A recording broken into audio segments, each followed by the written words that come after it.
son dövrlər üzrə dünyada olan epizootik vəziyyət barədə məlumatlar yayımlanır. Eyni zamanda bu məlumatları agentliyin internet resurslarından əldə etmək olar. Və bu məlumatlar görünür ki, Ümumdünya Heyvan Sağlamlığı Təşkilatı dünyanın bir sıra ölkələrində, o cümlədən də regionumuzda xüsusi təhlükəli heyvan xəstəliklərinin mövcudluğu barədə məlumat verir. Bununla əlaqədar olaraq qərar qəbul olunub ki, bazarların fəaliyyəti müəyyən müddət məhdudlaşdırılsın. Bu məhdudlaşdırma ondan əlaqədardır ki, bir daha deyim, hər hansı xəstəlik yayılan, əgər mövcuddursa yayılması baş verməsin. Eyni zamanda bazarlarda xüsusi infrastruktur yaradılması istiqamətində işlər getsin.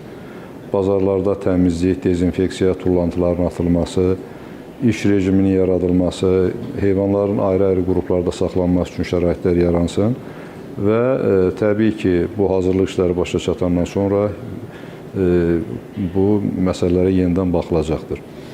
Onu da qeyd edeyim ki, ithal olunan heyvanların da böyük əksəriyyəti ətlik məqsədlə kəsimdə istifadə olunur. Tövsiyəmiz ondan ibarətdir ki, heyvanların kəsimi ancaq ixtisaslaşdırılmış kəsim müəssisələrində aparılsın.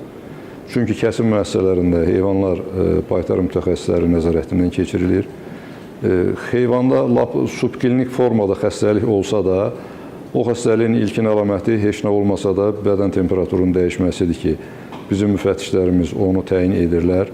Hər hansı simptomlar yaranır və bu əlamətlər şübhə yarandıqda istər-istəməz bu heyvan kəsimindən kənarlaşdırılır.